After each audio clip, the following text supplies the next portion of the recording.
साथियों, आज की क्लास में हम 1773 का रेगुलेटिंग एक्ट कंप्लीट तरीके से पढ़ेंगे।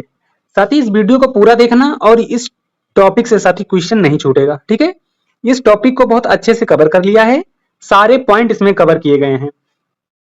आप किसी एग्जाम को दे रहे हो साथी, ये वीडियो जरूर देख लेना। ठीक है, और साथी इसका नोट्स ऐसे ही आप बना लेना। ठीक है, चलिए समझते हैं 1773 का साथी रेगुलेटिंग एक्ट।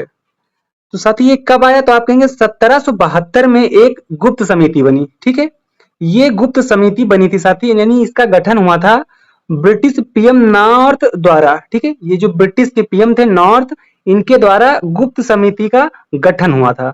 फिर इसी समिति, ठीक है, इस गुप्त समिति के सिफारिश पर 1773 का नियामक अधिनियम आया साथी, और इसी नियामक अधिनियम को साथी क्या कहते हैं, 1773 का रेगुलेटिंग एक्ट कहते हैं। यानी कि 1773 का रेगुलेटिंग एक्ट, यानी कि इसको दूसरे नाम से जानते हैं, वो क्या नाम है, तो आप कहेंगे इसका जो दूसरा नाम है वो 1773 का नियामक अधिनियम। ठीक है, तो ये चीज हमेशा याद रखना।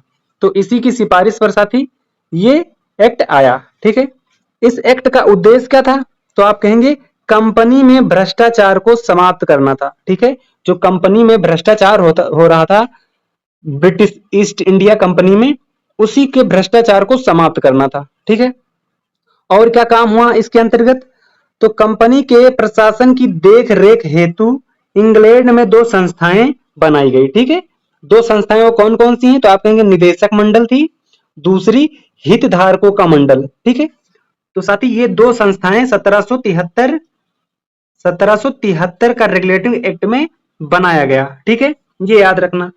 निदेशक मंडल में साथी जो सदस्य होते हैं, इनका जो कार्यकाल है वो पहले जो ये निदेशक मंडल थे, इनके सदस्यों का जो कार्यकाल था वो 1 वर्ष का था। ठीक है, लेकिन 1773 में साथी 1 वर्ष से बढ़ाकर 4 वर्ष कर दिया गया। ठीक है, तो ये चीज याद रखना। एवं सदस्यों का जो 1/4 भाग है वो प्रत्येक वर्ष रिटायर होंगे। ठीक है, जो निदेशक मंडल है, यहाँ टोटल जितने सदस्य हैं, यानी कि 1 से बढ़ाकर इनकी कार्यकाल 4 साल किया गया है, और यहाँ जो सदस्य होंगे उनका 1/4 प्रत्येक वर्ष रिटायर होंगे। ठीक है, ये प्रावधान किया गया इसके अंतर्गत। दूसरा प्रावधान साथी, बंगाल के जो गवर्नर थे, ठीक है, बंगाल के गवर्नर को गवर्नर जनरल बना दिया। ठीक है, यानी उन्हें गवर्नर जनरल बना दिया। और साथ ही इसकी सहायता के लिए, किसकी, गवर्नर जनरल की, इनकी सहायता के लिए 4 सदस्यीय कार्यकारी परिषद का गठन किया। ठीक है, यानी 4 सदस्यीय कार्यकारी परिषद का गठन कर दिया। तो साथ ही 4 सदस्य कौन थे इसमें, तो आप यहां देखना, ये 4 सदस्य ये थे कौन कौन, फिलिप वर्वेल और ये क्लेवरिंग मॉनसन। ठीक है, इस चीज को याद रखना। साथ ही इसके अंतर्गत ये जो 4 सदस्यीय कार्यकारी परिषद का गठन हुआ था, इसके अंतर्गत जो पहले गवर्नर और अंतिम गवर्नर थे वो लॉर्ड वारेन हेस्टिंग थे। ठीक है, तो ये चीज इतना याद रखना यहाँ पे 1773 में। ठीक है, इतने प्रावधान इसके अंतर्गत हुए।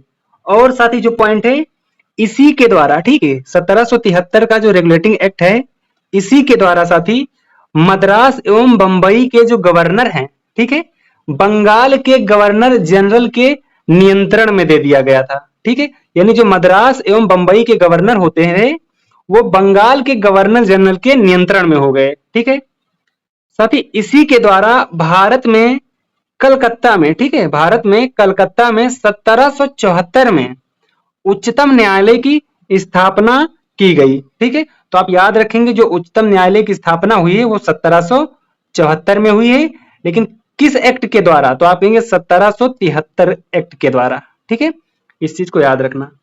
तो साथ ही इस स्थापना, यानी जो उच्चतम न्यायालय की स्थापना की गई, इसमें 1 मुख्य न्यायाधीश और 3 अन्य न्यायाधीश थे। ठीक है, 3 अन्य न्यायाधीश थे।